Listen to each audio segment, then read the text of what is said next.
To Tahreem Khan classes. आज के session में हम बात करेंगे प्रेशर की। प्रेशर होता क्या है और ये फोर्स से कैसे डिफरेंट है। ये अमूमन हमको इसमें कंफ्यूजन रहती है कि कभी हम उसको फोर्स कहते हैं और कभी हम उसको प्रेशर कहते हैं।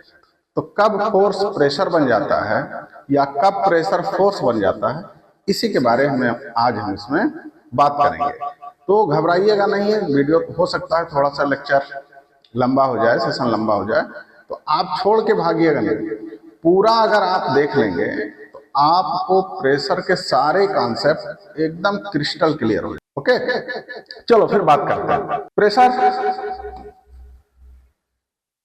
होता क्या है? The normal force acting per unit area is called pressure. ये ऐसे बुक्स में भी लिखा है और आप बहुत पहले इसको सुनते आए हैं। अब पहली बार हम बात करेंगे कि फोर्स और नॉर्मल फोर्स क्या होता है। देखो, नॉर्मल फोर्स को वो नॉर्मल ना समझिएगा कि एकदम सिंपल। नॉर्मल फोर्स को हम परपेंडिकुलर फोर्स भी कहते हैं। Perpendicular force. अब आई बात कि परपेंडिकुलर फोर्स होता कैसे। तो आप सबसे पहले 90 एंगल को आपने समझा होगा, राइट एंगल ट्रायंगल को आपने देखा होगा। अगर नहीं देखा है तो फिर हम आपको बता दे रहे हैं कि अगर एक लाइन हॉरिजॉन्टल है और उस पर दूसरी लाइन वर्टिकल है, इन दोनों के बीच में एंगल कितना बनेगा? 90 डिग्री। इन्हीं को हम कहते हैं, अगर हम इसको रेफरेंस लेंगे तो ये नॉर्मल हुआ, मतलब ये परपेंडिकुलर लाइन है। और अगर हमने इसको रेफरेंस ले लिया, अगर हम यहां से देख रहे हैं तो फिर ये परपेंडिकुलर लाइन है। तो परपेंडिकुलर वो लाइंस जिनके बीच का एंगल कितना होता है? 90 डिग्री होता है। इतनी बात समझ आ गई। तो अब हम परपेंडिकुलर फोर्स को समझ लेंगे। तो आप चाहे नॉर्मल फोर्स कहें या परपेंडिकुलर फोर्स कहें, ठीक। अब बात तो समझ आई कि normal force acting per unit area is called pressure. अभी हम एरिया की बात करेंगे। देखो, अगर हम इस पे ये फोर्स लगा रहे हैं तो ये कौन सा फोर्स है? नॉर्मल फोर्स है, जो इस सरफेस पे परपेंडिकुलर फोर्स लग रहा है। इसी को हम नॉर्मल फोर्स कहते हैं या परपेंडिकुलर फोर्स कहते हैं, ठीक है। तो ये प्रेशर को जनरेट करेगा। किस पे? इस सरफेस पे प्रेशर को जनरेट करेगा। अगर हम इसी को ऐसे लगाएं, ये क्या है? ये फोर्स है। तो क्या ये नॉर्मल फोर्स है? किसके रिस्पेक्ट में हमको देखना है? जिस सरफेस पे हम लगा रहे हैं उसी सरफेस के रिस्पेक्ट में हमको देखना है कि वो नॉर्मल है या नहीं है। अब आप देखिए, ये तो नॉर्मल लग रहा है। कैसे आप पहचानेंगे? जहां पे वो टच कर रहा है उस पे एक हॉरिजॉन्टल लाइन ड्रॉ कर दीजिए। अब आप देखिए, क्या एक हॉरिजॉन्टल लाइन ये है, एक ये वर्टिकल लाइन है। ये वर्टिकल हो गई और ये हॉरिजॉन्टल हो गई। तो जब किसी भी हॉरिजॉन्टल लाइन पे एक वर्टिकल लाइन स्टैंड अप होती है, उसको हम बोलते हैं परपेंडिकुलर। इसका क्या मतलब हुआ कि ये वाली फोर्स ये परपेंडिकुलर है, तो ये प्रेशर को जनरेट करेगी। जबकि ये वाली फोर्स, आप इस पे हॉरिजॉन्टल लाइन ड्रा करिए, आपको क्या दिख रहा है? ये हॉरिजॉन्टल लाइन है। क्या ये वर्टिकल है? ये वर्टिकल नहीं है, ये स्लैंट लाइन है। तो फिर ये प्रेशर को जनरेट नहीं करेगी, ठीक। अभी आप यहां समझिए कि ये प्रेशर को जनरेट नहीं करेगी, हालांकि ये भी प्रेशर को जनरेट करेगी। उसकी बात हम आगे करेंगे। इतनी बात समझ आ गई। प्रेशर जनरेट होने के लिए हमको क्या चाहिए? हमको चाहिए नॉर्मल फोर्स। अगर फोर्स नॉर्मल नहीं है, नॉर्मल का मतलब परपेंडिकुलर, आप समझिएगा, ठीक है, तब फोर्स जनरेट नहीं हो, तब प्रेशर जनरेट नहीं होगा। अब आइए इस पे देखिए, ये एक सर्कुलर आर्क है या सर्कुलर ट्यूब है, ऐसे कह लीजिए। अब आप इस पे देखिए, एक फोर्स ऐसे, एक फोर्स ऐसे, एक फोर्स ऐसे। अब आप बताएं इसमें प्रेशर कौन जनरेट करेगा? तो अब आप कहेंगे ये तो कर्व है, तो कर्व पे हम कैसे पता करें? वही तरीका जो आपको हमने बताया था, जहां पे टच कर रहा है उस पे, इस पे टेंजेंट खींच दीजिए। क्या खींच दीजिए? टेंजेंट खींच दीजिए। अगर ये वाली फोर्स, जो फोर्स की लाइन है, अगर ये इसके सेंटर से पास करती है, इसके जो आर्क दिया है, जो कर्व दिया है, जो स्फीयर दिया है, अगर सेंटर से उसको एक्सटेंड करने पे वो कहां से पास करती है, सेंटर से पास करती है, तो फिर ये परपेंडिकुलर होगा। आपने ज्योमेट्री में पढ़ रखा होगा। इस पे आप देखें, क्या ये सेंटर से पास कर रही है, नहीं पास कर रही है, तो ये फोर्स को जनरेट नहीं करेगी। क्या ये सेंटर अगर इसको एक्सटेंड करें तो क्या सेंटर से पास करेगी, नहीं करेगी। इसका मतलब ये फोर्स को जनरेट नहीं करेगी। इतना समझ आ गया कि फोर्स या perpendicular force acting per unit area is called pressure. अब दोनों देखिए 3 फेज होते हैं, सॉलिड, लिक्विड और गैस। तो सॉलिड में प्रेशर हम दूसरी तरह कैलकुलेट करते हैं, जबकि हम लिक्विड और गैस में दूसरी तरह कैलकुलेट करेंगे। तो अगर आपके प्रेशर समझ में आ गया, अब फिर हम बात करेंगे कि प्रेशर को हम कैसे डिफाइन करते हैं या कैसे उसका फार्मूला कैसे ड्राइव करते हैं, उसका फार्मूला क्या है। इसमें आप देखें वही जो अभी हमने आपको पीछे बताया है। अब आप इसमें आइडेंटिफाई करके आप बताएं हमको कि कौन सा फोर्स, ये सारे फोर्स हैं 1 2 3 4 5। इसमें देख लीजिए 1 2 3 और 4। ये जितने आपको एरो दिख रहे हैं ना, ये फोर्स है। अब पूछ रहा है कि इनमें से कौन सा फोर्स प्रेशर को जनरेट करेगा। अब हमारे ख्याल से आपने सोच लिया होगा, तो सबसे पहले हमको क्या देखना है, हमको ये देखना है कि कौन सा फोर्स उस सरफेस पे परपेंडिकुलर है। देखो ये परपेंडिकुलर है क्या इस सरफेस पे, नहीं है, तो ये फोर्स जनरेट नहीं करेगा। इसको देखें, ये परपेंडिकुलर है, ये जनरेट करेगा। ये परपेंडिकुलर नहीं है, ये नहीं जनरेट करेगा। ये परपेंडिकुलर नहीं है, ये भी फोर्स नहीं जनरेट करेगा। फिफ्थ वाला ये परपेंडिकुलर है, ये भी जनरेट करेगा। तो कभी कभी एमसीक्यूज में इस तरह बॉक्स बना के हमको दे दिया जाता है कि बताओ इनमें से कौन सा फोर्स प्रेशर को जनरेट करेगा। इसमें आ जाओ, इसमें आप देखिए, क्या ये लाइन, ये फोर्स को हम एक्सटेंड करें तो इसके सेंटर से पास होगा, नहीं होगा, तो ये भी नहीं करेगा। ये सेंटर से पास अगर हो रहा है तो फिर ये करेगा। वैसे देखने में तो लग रहा है कि ये भी करेगा, ये भी करेगा, खाली ये नहीं करेगा। तो अगर आपको कंफ्यूजन हो रहा है तो आप कोई आर्क दिया है तो उसका पूरा सर्कल बना लीजिए, उसका सेंटर बना लीजिए और देखिए वो वाला फोर्स क्या उसके सेंटर से पास कर रहा है। अगर सेंटर से पास कर रहा है तो फिर वो फोर्स को जनरेट करेगा, अदरवाइज फोर्स को जनरेट नहीं करेगा। अब बात करते हैं इसके फार्मूले की, कि कैसे हम इसको कैलकुलेट करेंगे, फिर इसकी यूनिट क्या होती है, आगे यही सब हमको सीखना है। आगे क्या करना हमको, यही सब सीखना है। ठीक है, सीखते हैं, आ जाओ। Current pressure. अब क्या आप देखेंगे, प्रेशर। प्रेशर फार्मूला क्या, pressure equal normal force by area. इसको आप नोट करेंगे। प्रेशर फोर्स बाई एरिया नहीं होता, ये आप हमेशा ध्यान रखेंगे। अगर किसी ऑप्शन में लिखा है कि pressure equal force by area तो ये रॉन्ग है। क्यों, अभी आपने पीछे देखा कि अगर फोर्स उस सरफेस पे नॉर्मल नहीं लग रहा है, परपेंडिकुलर नहीं है, तो फिर वो प्रेशर नहीं है। इतनी बात ध्यान रखना। तो वैसे हम सिंपल सा लिख देते हैं फोर्स बाई एरिया, बट आपको ये समझना होगा कि वो नॉर्मल फोर्स है या परपेंडिकुलर फोर्स है। प्रेशर को हम लिखते हैं कैपिटल पी से। किससे लिखते हैं, कैपिटल पी से। P equal force by area. ठीक, अब देखो नीचे दूसरा लिखा, दोनों एक ही है। Pressure equal normal force by area of contact. Area of contact, कितना एरिया फोर्स के कांटेक्ट में है। लेकिन ये वैलिड किसके लिए सिर्फ है, ये सॉलिड के लिए। लिक्विड और गैस में ये वैलिड नहीं है। मतलब आप ये नहीं लिखेंगे कि एरिया ऑफ कांटेक्ट, खाली एरिया लिखेंगे, नॉर्मल फोर्स बाई एरिया लिखेंगे। इतनी बात समझ आई।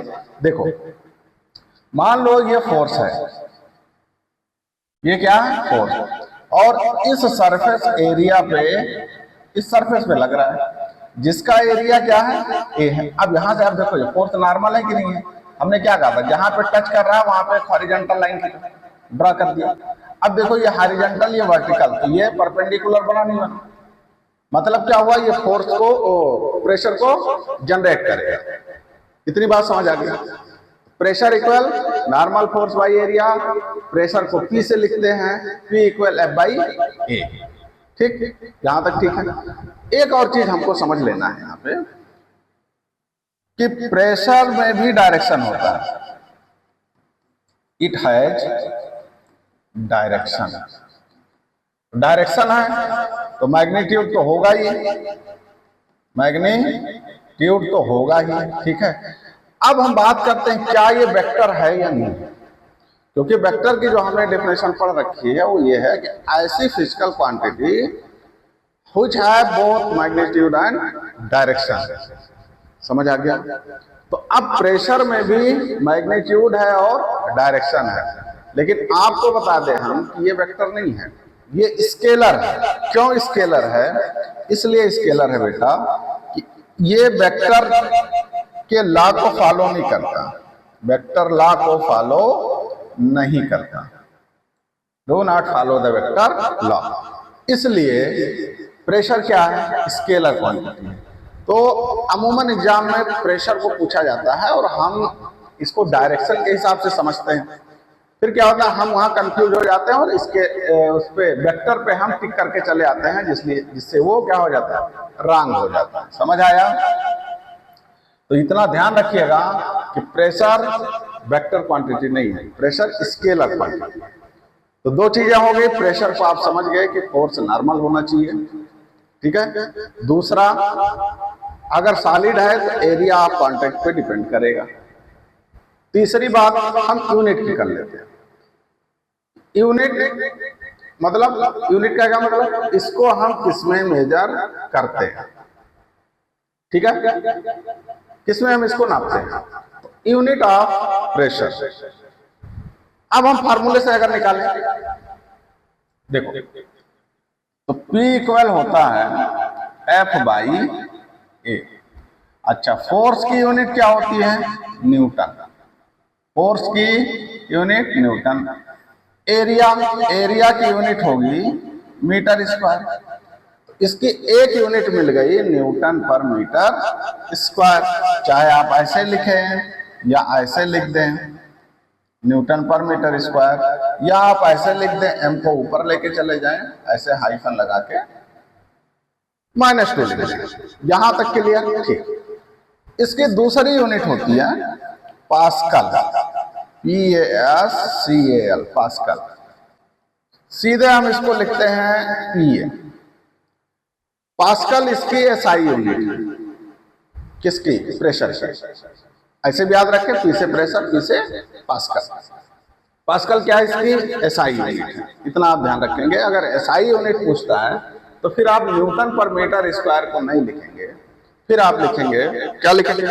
Pascal.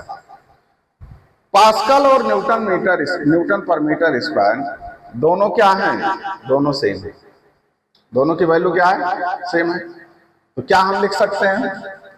1 Newton equal 1 pascal. Pascal means P लिखेंगे और नीचे R लिखेंगे।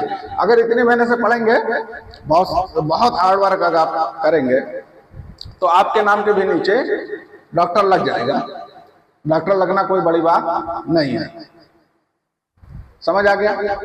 चलो, और इसके दो यूनिट आपको पता चल गई, न्यूटन पर मीटर स्क्वायर और पास्कल। तीसरे यूनिट लिख लें, लिखते हैं बार। तीसरी यूनिट इसकी क्या है? बार। चौथी यूनिट क्या है इसकी? टॉर्क। पांचवी यूनिट क्या है इसकी? PSI। तो बार और टार तो लिखा देखा नहीं होगा, लेकिन PSI कहीं लिखा देखा होगा। कहां लिखा देखा? गाड़ियों में देखें, जब आप हवा भराने जाते हैं तो जो वो मीटर लिए होता है, क्या कहते हैं, 30 पॉइंट डाल देना, उसकी जो स्केल होती है वो PSI में होती है, पाउंड पर स्क्वायर इंच। पाउंड पर स्क्वायर इंच। ठीक। तो न्यूटन, पास्कल, बार, टॉर्क, पीएसआई। अगला एक होता है सेंटीमीटर ऑफ एचजी। एचजी मतलब मरकरी।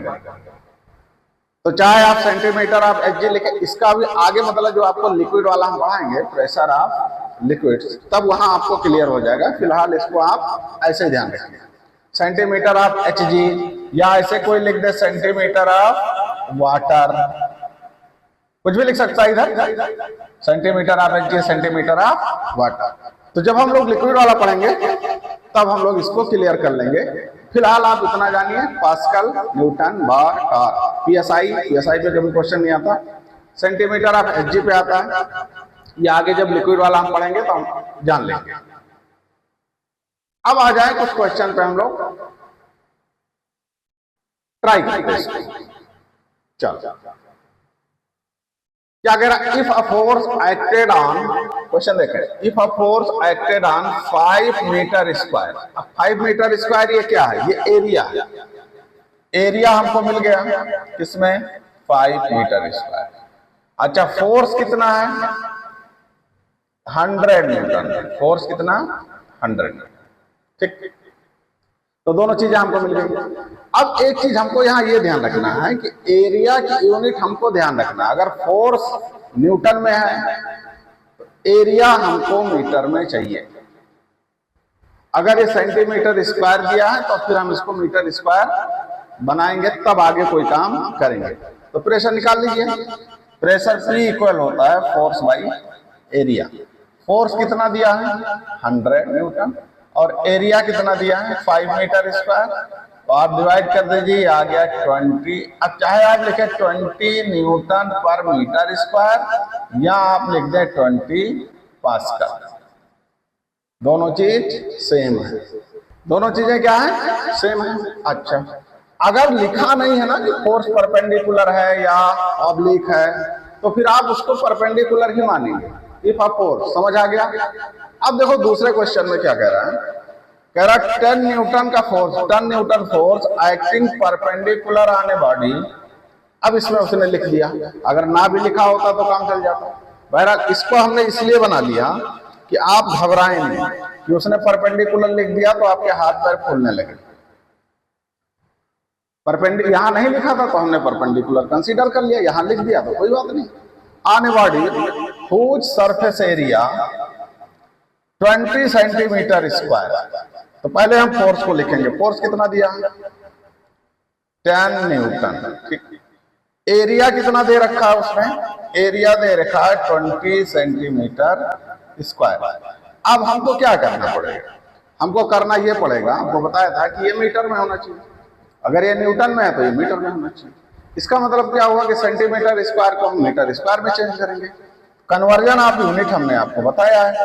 इसको जब आप चेंज करेंगे तो आएगा 10 रेज -4 मीटर स्क्वायर। फिलहाल अगर आपको चेंज करना नहीं आता तो हम आपको बता दे रहे हैं। देखो कितना लिखा, 20 सेंटीमीटर स्क्वायर। हम सेंटीमीटर स्क्वायर को क्या लिख सकते हैं, सेंटीमीटर मल्टीप्लाई सेंटीमीटर। इसमें आपको कोई प्रॉब्लम नहीं है। अब सुनो, अगर सेंटीमीटर को हमको मीटर बनाना है तो इसको हमको 100 से डिवाइड करना पड़ेगा तो मीटर बनेगा। इसमें भी अगर हम 100 से डिवाइड कर दें तो ये मीटर बन जाएगा। इतनी बात समझ आई। तो 20, अच्छा इस 100 को 10 रेज टू, इस 100 को 10 रेज टू, तो इसको ऊपर ले जाओगे तो -4, और मीटर मल्टीप्लाई मीटर तो मीटर स्क्वायर। कॉन्सेप्ट इसका यह है कि आप बनाएंगे ऐसे। बहरहाल आप ध्यान कैसे रखेंगे, अगर सेंटीमीटर स्क्वायर है उसको मीटर स्क्वायर बनाना है तो 10 रेज -4 से आप मल्टीप्लाई कर दीजिए। यहां तक बात समझ आएगी। अब हमको चाहिए क्या, अब हमको चाहिए प्रेशर। क्या चाहिए, प्रेशर। प्रेशर निकाल लो। P इक्वल, चलो ऊपर कर देते हैं, P equal F/A, P equal F/A। F कितना, 10 न्यूटन। ठीक, एरिया कितना, 20 मल्टीप्लाई 10 रेज -4। इतनी बात समझ आ गई। सुनो देखो, ये 0 इस 0 से कैंसिल हो गया। ऊपर कितना बचा, 1, नीचे कितना बचा, 2। अब देखो इसको आप ऊपर लेके जाओ तो ये 10 रेज 4 हो गया। अब देखो नीचे क्या है, नीचे 2 है, हमको कट करना है, इसमें से एक जीरो हम निकाल लेंगे, तो इसको हम ऐसे लिख सकते हैं, ठीक। 10 रेज 4 को हम कैसे लिख सकते हैं, 10 मल्टीप्लाई 10 पावर 3 डिवाइडेड बाई 2। अब 2 से डिवाइड कर दो तो यह आ गया 5 रेज 5 मल्टीप्लाई 10 रेज 3, ये कितना हो गया पास्कल। हम क्या लिखेंगे पास्कल, आप कॉमन हो, आप न्यूटन पर मीटर स्क्वायर लिखें, दोनों चीजें सही हैं। समझ आया? तो यहां यूनिट को उसने चेंज कर दिया, तो आप भी चेंज कर दें, ऐसा नहीं कि जैसे पाए वैसे लिख के चले।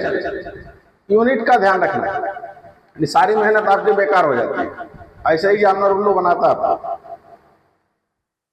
अब देखो इसमें कह रहा है कैलकुलेट द प्रेशर, डेटा नहीं दिया, मिस हो गया, डेटा हम आपको दे रहे हैं, डेटा हम आपको दे रहे हैं, ये 2 न्यूटन का फोर्स है और इसकी ये साइड हम दे रखे हैं 3 सेंटीमीटर और इसकी साइड हमने दे रखा 2 सेंटीमीटर, मतलब इसकी एक साइड 3 सेंटीमीटर लॉन्ग है और दूसरी साइड 2 सेंटीमीटर लॉन्ग है। अब देखो इसमें इसने दे क्या क्या रखा है आपको फोर्स दे रखा है, एफ दे रखा है, एफ कितना 2 न्यूटन, ठीक। एरिया नहीं दे रखा है, क्या नहीं दे रखा, एरिया। अब हम जब तक एरिया हमारे पास होगा नहीं तब तक हम कैलकुलेट नहीं कर पाएंगे। देखो ये आपको दिख तो रहा पैरेललोग्राम की तरह, बट ये रेक्टेंगुलर है, क्या ये रेक्टेंगुलर है, आयत की तरह। एरिया हम कैसे निकालेंगे, एरिया इक्वल होता है लेंथ इंटू विड्थ, तो लेंथ कितनी है 3, विड्थ कितनी है 2, ये बना आपका 6 सेंटीमीटर स्क्वायर। अब क्या यही डेटा रख दे वहां, नहीं, क्यों नहीं रखेंगे, क्योंकि ये सेंटीमीटर स्क्वायर है, इसको हमको किस में बनाना है, इसको हमको मीटर में बनाना। अभी पिछले स्लाइड में आपको बताया 10 रेज -4 से मल्टीप्लाई कर दीजिए, अब ये बन गया आपका एरिया। तो प्रेशर अब निकाल सकते हैं, प्रेशर P इक्वल हो गया F बाई A, F कितना 2, A कितना 3, A है 6, ठीक, और ये है 4, चलो ठीक है, इसको ये हो गया 3, इसको ऊपर ले गए तो कितना बना 10 रेज 4, समझ आ गया, यही है। तो इसको आप सॉल्व कर लीजिए, तो सॉल्व करेंगे तो आएगा 0.33 मल्टीप्लाई 10 रेज 4 या 3.3 10 रेज 3 क्या पास्कल। तो फोर्स दे, कभी फोर्स और एरिया दोनों दिया हो सकता है, खाली फोर्स दे दे एरिया ना देगा उसकी साइड दे देगा, तब भी हम कैलकुलेट कर लेंगे। यूनिट में अगर वो खेल करता है तो उसकी यूनिट में भी हम पकड़ लेंगे और कन्वर्ट करके ही करेंगे, ठीक। इसमें आ जाओ, अब देखो उसको उसने फिगर से बनाया था, इसमें क्या कह रहा है, इसमें लैंग्वेज में लिख लिया, कह रहा a body whose dimension are 4 centimetre by 8 centimetre, 4 by 8, force applied कितना 2 newton, normal to the surface. अब इसने लिख दिया नॉर्मल टू द सरफेस, अगर नहीं भी लिखा होता तो हम मान लेते, अगर नहीं होगा तो कुछ एंगल दे रखेगा। कह रहा फाइंड द प्रेशर, अब आपको प्रेशर निकालना, तो फोर्स दे रखा है इसने, फोर्स कितना दिया, फोर्स दे रखा है 2 न्यूटन, एरिया नहीं दे रखा है, साइड दोनों साइड्स को दे रखा है। एरिया हम निकाल लेंगे, कैसे निकालेंगे, दोनों साइड्स को मल्टीप्लाई कर देंगे, 4 × 8, तो ये बना 32 सेंटीमीटर स्क्वायर, इसको क्या बनाओगे मीटर, 10 रेज -4 से मल्टीप्लाई कर दोगे, खत्म हो गया।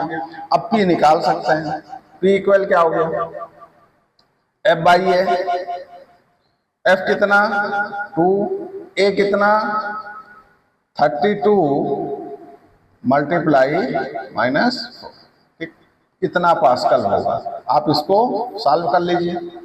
अभी पीछे बताएं, देखो इसमें क्या दिक्कत है, हम आपको दिक्कत बता दे रहे हैं, या तो ऐसे लिखा होगा 4 सेंटीमीटर बाई लिखा होगा, समझ आ गया, या वो ऐसे लिख सकता है 4 सेंटीमीटर मल्टीप्लाई 8 सेंटीमीटर, ऐसे भी लिख सकता है, ठीक है। जैसे देखो, अगर हम किसी के घर की लंबाई चौड़ाई या जमीन की लंबाई चौड़ाई पूछते हैं तो पूछते हैं कितने बाई कितने हैं, कितने बाई कितना है, तो वो बताएगा 8/4 है। क्या बोलेगा? 8/4 है। इनमें से एक लेंथ होगी और दूसरी विड्थ होगी। ये जरूरी नहीं है कि जो पहला लिखा है वो लेंथ हो, जो दूसरा लिखा हो वो विड्थ हो। 8/4 इसका मतलब क्या हुआ? एक साइड लेंथ होगी, दूसरी साइड विड्थ होगी। अगर वो ये कह रहा है ये लेंथ है तो दूसरी साइड क्या हो जाएगी? दूसरी साइड विड्थ हो जाएगी। मोटाई कह लो या विड्थ कह लो, चौड़ाई कह लो। समझ आ गया? तो ऐसे भी वो लिखता है। डायमेंशन, डायमेंशन का मतलब होता है साइड। डायमेंशन का मतलब साइड। तो पहले हम वर्ड्स को समझना जब शुरू कर देंगे तो क्वेश्चन हमारे लिए आसान हो जाएगा। सेकंड में आ जाओ।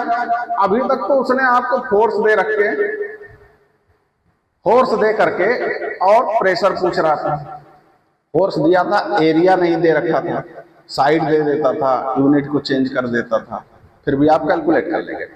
इस समय क्या कह रहा हो? अब वो फोर्स नहीं देगा बेटा, अब वो क्या देगा? मास देगा। क्या देगा? मास देगा। अब हम क्या करेंगे? तो दो चीजें आप जान लीजिए, फिर आगे जब फोर्स पढ़ाएंगे तब आप समझ जाएंगे। जैसे मान लो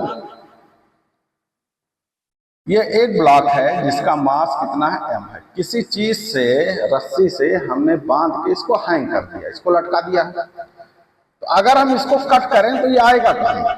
ये नीचे आएगा। इसका मतलब ये हुआ इस पे कोई फोर्स ऐसी है जो लग रही है नीचे की ओर, इसको खींच रही है। जी का नाम सुना? स्मॉल जी। इसको बोलते हैं एक्सेलरेशन ड्यू टू ग्रेविटी। मतलब हर बॉडी को अर्थ अपने सेंटर की ओर अट्रैक्ट करती है, जिससे उसकी स्पीड में जो चेंज होता है, rate of change of velocity due to the attraction force exert by earth is called acceleration due to gravity. तो अगर m में, किसमें? m में हम g से मल्टीप्लाई कर देंगे तो ये बन जाएगा फोर्स। क्या बन जाएगा? फोर्स बन जाएगा।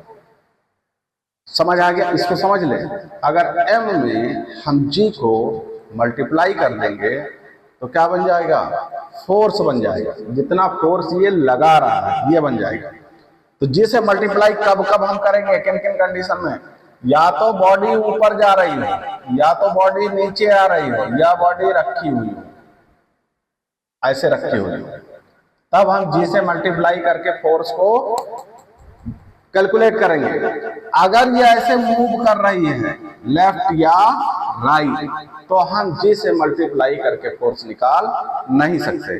फिर वो एक्सेलरेशन दिया रहेगा, हम उस एक्सेलरेशन से मल्टीप्लाई करेंगे तब फोर्स हमको मिलेगा। तो इतनी चीज समझ आ गई कि अगर फोर्स ना दे करके मास दे रखा है, द्रव्यमान दे रखा है उसका, तो हम उसमें कितने से मल्टीप्लाई करते हैं? हम उसमें जी से मल्टीप्लाई करके फोर्स बना लेंगे। इतनी बात समझ आ गई।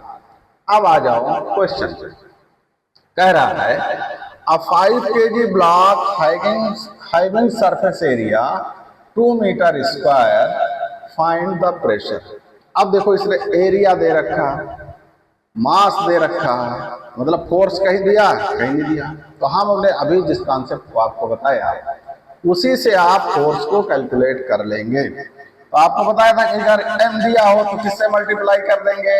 g से। तो हो गया mg बन गया फोर्स। अच्छा, g की अगर वैल्यू आप रखें तो g की वैल्यू होती है 9.8, लेकिन हम क्या करते हैं? हम कैलकुलेशन में इजी, कैलकुलेशन को इजी बनाने के लिए लिख लेते हैं 10 मीटर, 10 मीटर पर सेकंड स्क्वायर, 10 लेते हैं उसकी वैल्यू। तो देखो m कितना है? 5, g कितना? 10, तो फोर्स कितना आ गया? 10 5 जा 50। सिंपल बात, फोर्स मिल गया। तो जब आपको फोर्स मिल गया तो आप इसको 4 डालिए, P इक्वल हो गया F बाई A। F कितना? 50, और एरिया कितना दिया है? एरिया दिया है 2 मीटर स्क्वायर, आ गया 25 पास्कल। अब आपको लग रहा है ये तो बहुत सिंपल था, इसको तो हम जान ही रहे थे। ठीक है, हम कहाँ कह रहे हैं आप नहीं जानते, हम भी कह रहे हैं आप बड़े स्मार्ट हैं। स्मार्ट नहीं, ओवर स्मार्ट है, ब्रिलियंट नहीं, ओवर ब्रिलियंट है। बस प्रॉब्लम क्या है? प्रॉब्लम ये है कि आपका डायरेक्शन सही नहीं है, आप क्वेश्चन को देख के घबरा जाते हैं। तो ये सेकंड केस था, समझ आ गया। आगे इसी पे बेस्ड क्वेश्चन करते हैं। आप देखो, ये बड़ा अच्छा सवाल है, बहुत बढ़िया क्वेश्चन। अगर इसको आप पढ़ लेंगे, इसको आप समझ आ गया, तो फिर सॉलिड के प्रेशर में आपको कोई भी फंसा नहीं सकता। देखो, एक एलिफेंट है, कह रहा the foot of an elephant has an area. अब यहां इसको हमको समझना है, इसके एक फुट का एरिया दिया हुआ है, जो इसका एक पैर है ना, उसका एरिया दिया हुआ है कितना, 275 centimetre square. If the mass of elephant, अब फोर्स ना दे करके उसने मास को दे दिया। Find the pressure exerted by the elephant on the ground. Pressure कहां लगाएगा, ग्राउंड पे। क्यों, क्योंकि देखो जब ये पैर रखेगा तो ये नॉर्मल है कि नहीं है, ये पैर इसका देखो वर्टिकल है, वर्टिकल है ना, और ये अर्थ हॉरिजॉन्टल है। इसका मतलब ये प्रेशर को एक्सर्ट करेगा, ठीक है, प्रेशर को एक्सर्ट करेगा। अब देखो इसका ट्रंक है, अगर ये अर्थ पे टच नहीं कर रहा है तो क्या इसका ट्रंक प्रेशर लगाएगा, नहीं लगाएगा। सॉलिड में प्रेशर लगाने के लिए कांटेक्ट होना चाहिए, टच करना चाहिए। कितना एरिया टच कर रहा है वो उस पर डिपेंड करता है। इतनी बात समझ आ गई। जिसका एरिया कम होगा उस पे प्रेशर ज्यादा होगा। अभी हम आगे इसको समझेंगे।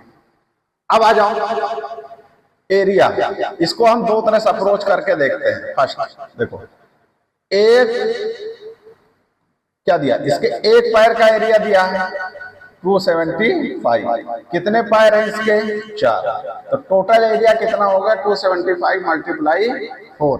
अब देखो ये किस में दिया है, सेंटीमीटर स्क्वायर में, तो हमको इसको चेंज करना पड़ेगा मीटर में, तो 10 रेंज -4 से मल्टीप्लाई करेंगे, ये बन गया। इतनी बात समझ आ गई, आगे आगे।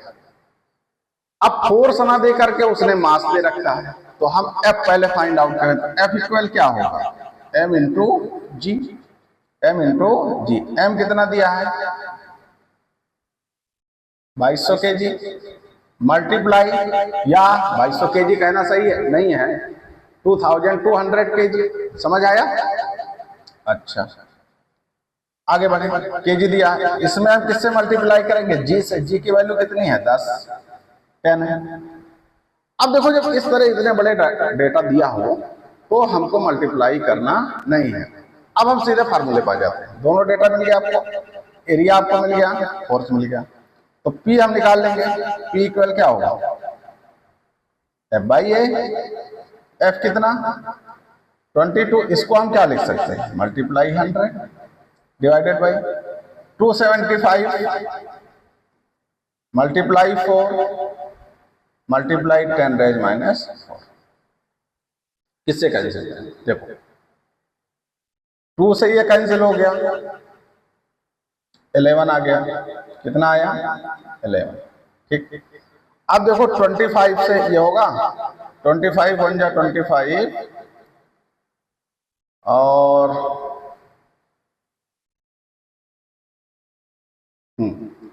कितना आएगा 11,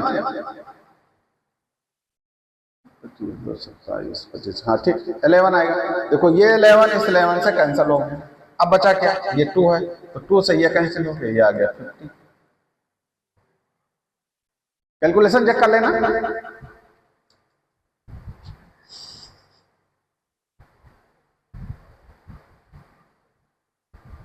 आगे चलो, तो ये क्या बना 50 मल्टीप्लाई 10 पावर 4 पास कर। कैलकुलेशन चेक करना, न्यूमेरिकल में हो सकता है इधर उधर कहीं हो गया हो। अच्छा देखो, अब ये टोटल प्रेशर है, कितना है टोटल प्रेशर, इसको यही ध्यान रखो, कितना आया 50 मल्टीप्लाई 4। अब देखो हम क्या करेंगे, हम अगर ऐसा करें, ये टोटल प्रेशर है ना, कितना है टोटल प्रेशर। अब अगर वो पूछे एक पैर पे कितना प्रेशर लगेगा, जो एक लेग है इसका वो कितना प्रेशर लगाएगा, कितना लगाएगा, तो अगर 4 लेग 4 लेग्स मिलके इतना लगाते हैं तो एक लेग कितना लगाए, इसका 1/4, इसको हम 4 से डिवाइड कर देंगे। समझ आ गया। दूसरी अप्रोच इसकी क्या थी कि चूंकि इसके 4 लेग्स हैं तो ये जो इसका मास है ये 4 लेग्स में डिवाइड हो जाएगा। तो एक लेग का मास कितना होगा? एक लेग पे जो लगेगा, जो मास बियर करेगा वो कितना होगा? 4 से इसमें डिवाइड कर दो, एक का निकाल लो क्योंकि एक का एरिया दिया हुआ।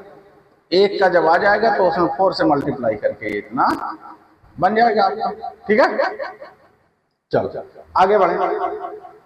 अब इसी में एक चीज आप देख लें, अगर इस एलिफेंट ने, दिमाग लगा, इस एलिफेंट ने अपना एक लेग उठा लिया, एक लेग ऐसे ही उठा ले, तो अब इसका पूरा वेट कितने लेग पे आ जाएगा? 3 लेग पे आ गया। 1 2 3। अब बताओ प्रेशर बढ़ेगा कि घटेगा? प्रेशर बढ़ जाएगा। क्यों? क्योंकि देखो एरिया घट गया, इसका एरिया कम हो गया ना, 1 2 3 3 ही एरिया बचा। तो अब क्या होगा? प्रेशर बढ़ जाएगा। ठीक ऐसे ही है, जैसे आप अर्थ पे दोनों पैर से खड़े हैं, प्रेशर लग रहा है, ठीक है, किस पे लग रहा है? जमीन पे लग रहा है। अब आप एक पैर उठा लें, एक पैर क्या करें? उठा लें, तो आपकी बॉडी का पूरा वेट अब कौन बियर कर रहा है? एक ही पैर बियर कर रहा है। इसका मतलब अब प्रेशर जमीन पे बढ़ गया। ठीक है, अगर आप अंगूठे के बल, टो के बल खड़े हो जाए तो अब सरफेस एरिया जहां कांटेक्ट कर रहा है वो और कम हो गया, इसका मतलब प्रेशर और बढ़ गया। समझ आई बात? अब इसके आगे चलते हैं, इस पे आ जाए।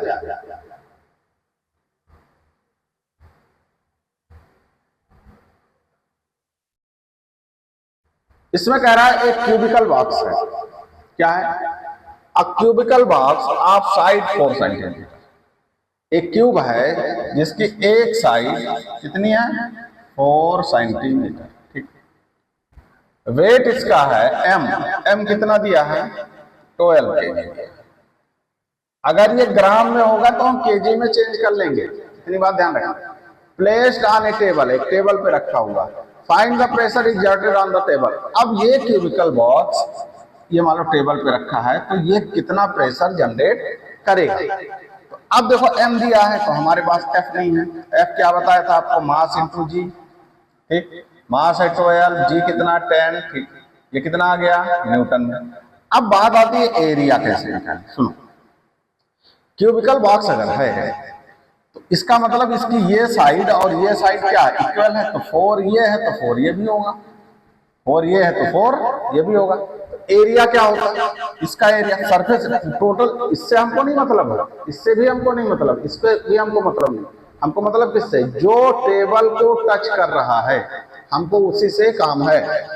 तो टेबल को कौन टच कर रहा है? नीचे वाला। उसका एरिया कितना होगा? 4 इंटू 4। अच्छा 4 इंटू 4 हुआ क्यों? क्योंकि क्यूबिकल बॉक्स के सारे साइड्स इक्वल होते हैं। तो ये बना आपका 16 सेंटीमीटर स्क्वायर। क्या बनाना इसको? मीटर। अब ये आपके बाएं हाथ का खेल है, मीटर स्क्वायर बना लिया। ठीक है, अब P इक्वल क्या होता है? F by A. F कितना? 2 multiply 10, area 16 multiply 10 raise minus 4। क्या करें? इसको ऊपर लेके चले जाओ, 4 से डिवाइड कर दो। ठीक, तो ये आ गया 30/4 और ये बना 10 रेज 4, तो 7.5 10 रेज 4 पास्कल। समझ आई बात? तो कभी कभी वो ऐसे करके देगा, मास दे देगा, साइड दे देगा और आपसे कहेगा प्रेशर कैलकुलेट करो। तो सॉलिड में एक चीज का आप ध्यान रखेंगे कि जितना पोर्शन टच कर रहा है हम उसी का एरिया निकालेंगे। जितना पोर्शन टच कर रहा है हम उसी का एरिया निकालेंगे, उसके आगे नहीं जाएंगे। अब देखो सिंपल सी बात है, एक क्वेश्चन ये बता के अब आप बताएं हमको। कह रहा mass of the block is 12 kg। Mass of the block 12 kg। अच्छा इसकी साइड दी हुई है, ये 2 सेंटीमीटर है, ये 1 सेंटीमीटर है और ये आपका 3 सेंटीमीटर है। ठीक है, ये क्यूबॉइड है। समझ आई बात? ठीक। कह रहा pressure in A and B. A and B का मतलब कि ये पहले ऐसे रखा हुआ है और बी ये ए वाला है, और इसमें क्या किया उसने कि इसको खड़ा कर दिया। क्या कर दिया, खड़ा कर दिया।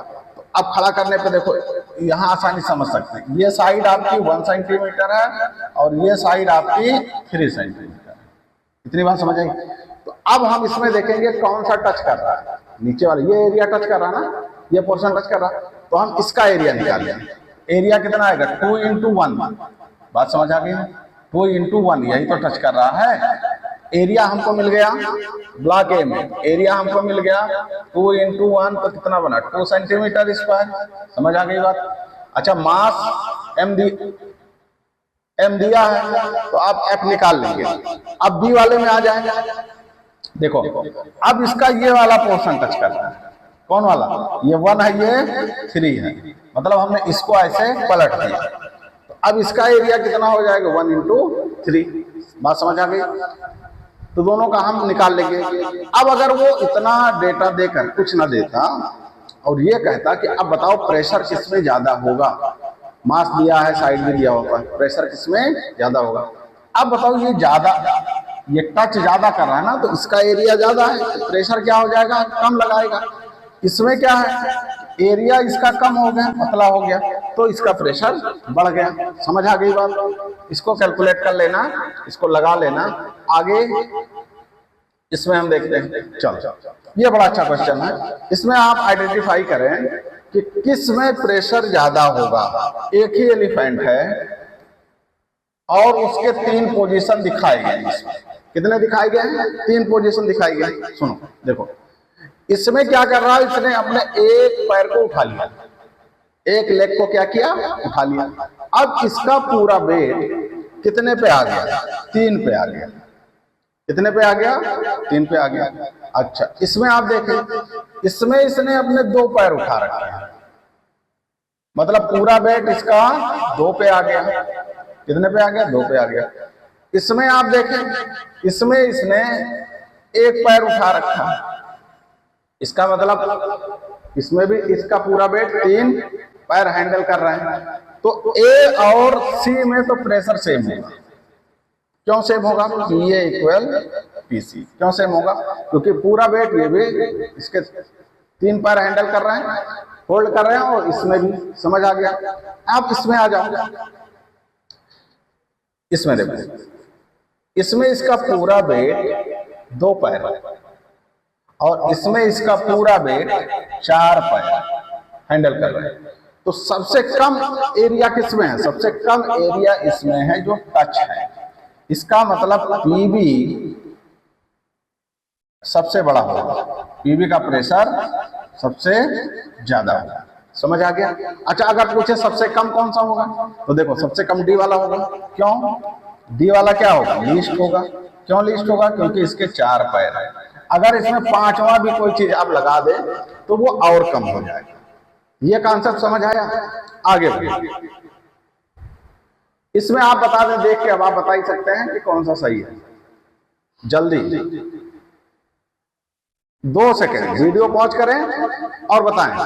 कह रहा एबीसी आर आइडेंटिकल, बात तो आप समझिए गया। आइडेंटिकल का मतलब उनके मास सेम है और उनके साइड सेम है।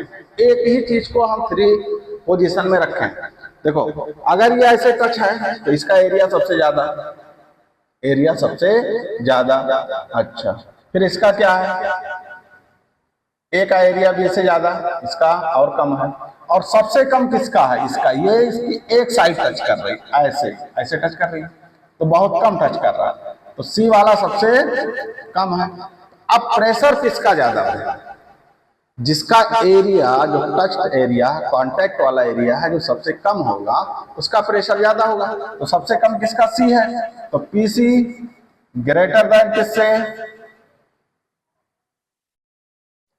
पीसी किससे ग्रेटर होगा, पीबी से, पीबी से ज्यादा होगा। ठीक, और पीबी किससे बड़ा होगा, पीए से। मतलब सबसे ज्यादा फोर्स इसमें लगेगा, इससे कम इसमें लगेगा और सबसे कम इसमें लगेगा। क्यों, क्योंकि इसका एरिया ज्यादा है, इसका और कम है और इसका सबसे कम है। अब आंसर में देख लें। देखिए पीए और पीबी तो बराबर हो नहीं सकता, सवाल ही नहीं है, क्योंकि एक पड़ा है एक खड़ा है। ठीक है, ये भी नहीं हो सकता। इसमें आप देख ले पी सबसे बड़ा होगा, ऐसा हो नहीं सकता क्योंकि इसका एरिया ज्यादा है, पीसी ज्यादा है, पीबी। समझ आ गया। तो इस तरह के क्वेश्चन पूछे जाते हैं और इसमें हम घबरा के चले आते हैं। इसमें आप दिमाग लगाएं कि किसका फोर्स सबसे ज्यादा होगा। ये कह रहा है कि सबके मास क्या हैं, सेम है। अब उसने आइडेंटिकल नहीं दिया। आइडेंटिकल क्यों नहीं दिया? क्योंकि देखो ये सिलेंडर है, ये क्यूबॉइड है और ये स्फीयर है। उसने ये नहीं कहा कि आइडेंटिकल। आइडेंटिकल कहाँ, अलग अलग है। हाँ, एक चीज उसने दे रखी है कि सबके मास क्या है, सेम। तो मास सेम का मतलब सबका फोर्स क्या हो गया, सेम हो गया। ठीक है, तो अब हम सीधे बात करेंगे एरिया की। तो एरिया आप ध्यान रखें, सॉलिड में हम उस एरिया की बात करते हैं जो टच कर रहा है। इतनी बात हमेशा ध्यान रखिएगा। तो सिलेंडर आपने ऐसे रखा तो इसका ये नीचे वाला एरिया टच कर रहा है। ये क्यों भाई, और पतला है। सबसे कम किसका टच करेगा? आप स्फेयर को जमीन पे रखें तो बहुत छोटा सा पॉइंट उसका अर्थ पे टच करेगा। इसका मतलब ये हुआ कि जो टच्ड एरिया है वो इसका सबसे कम है, इसका प्रेशर सबसे ज्यादा होगा, स्फेयर वाले का प्रेशर सबसे ज्यादा होगा। अब देखो, इससे ज्यादा एरिया इसका है, इसके बाद इसका आएगा, और सबसे कम किसका होगा? इस सिलेंडर का, क्योंकि सिलेंडर की देखो चौड़ाई आपको ज्यादा दिख रही, नहीं दिख रही? ठीक, इस तरह के क्वेश्चन पूछे जाते हैं बहुत सारे। अगर आपके कॉन्सेप्ट बिल्डअप हो गए हैं एक ही बार देखने से, अगर नहीं हुए तो इसको बार बार आप देखें। अगर सॉलिड के प्रेशर को आप नहीं समझ पाए तो फिर आप लिक्विड और गैस के प्रेशर को समझ नहीं पाएंगे। अब आपको इसमें अगर हम पूछे कि किसका प्रेशर ज्यादा है, देखो अभी इस प्रिज्म को ऐसे रखा गया और अभी इस उसी में इस प्रिज्म को ऐसे रखा गया। अब आप बताएं किसका प्रेशर ज्यादा है। अब आप देखो इसका बेस चौड़ा है, मतलब उसका एरिया ज्यादा है, उसका एरिया ज्यादा है। तो जिसका एरिया ज्यादा उसका प्रेशर कम, क्योंकि pressure is inversely proportional to a curve if F is constant. इतनी बात आप लोग आधा पढ़ते हैं, P प्रोपोर्शनल 1/। अब अगर उसी में उसने बदल दिया 1 का मास 2 कीजिए, 1 का मास 8 कीजिए, अब फंस जाएंगे। F कांस्टेंट हो तब P इनवर्सली प्रोपोर्शनल 1/A होता है। इसका एरिया ज्यादा, इसका मतलब प्रेशर कम, और इसका एरिया कम, इसका मतलब प्रेशर ज्यादा। इसमें ज्यादा होगा। इसमें आ जाओ, इसमें आ जाओ। देखो अगर तीनों के मास सेम है तो एरिया किसका ज्यादा है? इसका ज्यादा आपको दिख रहा है, तो फिर इसमें प्रेशर, अगर इसका एरिया सरफेस एरिया जो टच कर रहा है अगर वो ज्यादा है तो फिर ज्यादा है। अगर नहीं आपको लग रहा है, देखो तीनों की क्या है, इक्वल है, तो फिर तीनों का प्रेशर क्या होगा, इक्वल होगा। इसमें आप देख ले, एक ब्लॉक है जो कभी ऐसे गिराया जाता है तो ये ज्यादा दूर तक धंसेगा, क्यों? क्योंकि प्रेशर ज्यादा लगाएगा। अगर ऐसे है तो प्रेशर कम लगाएगा। एक क्वेश्चन और अगला क्वेश्चन ये है कि आप बिस्तर पे बैठे रहते हैं, आप अपने 3 पोस्चर को सोचिए। आप खड़े हैं, आप पलथी मार के बैठ गए, आप लेट गए, किसमें आप प्रेशर ज्यादा लगाएंगे, चाहे बेड पे या जमीन पे? इस क्वेश्चन का आंसर आप कमेंट सेक्शन में दीजिएगा। अगर कॉन्सेप्ट आपके बिल्डअप हो गए तो बहुत अच्छी बात, अगर नहीं भी हुए तो आप वीडियो को फिर से रिवाइज करके देखें। और अगले लेक्चर में हम पढ़ेंगे pressure on container due to liquid. अब लिक्विड की वजह से कितना प्रेशर कहाँ कहाँ लगता है इसको हम सीखेंगे। Thank you for joining us.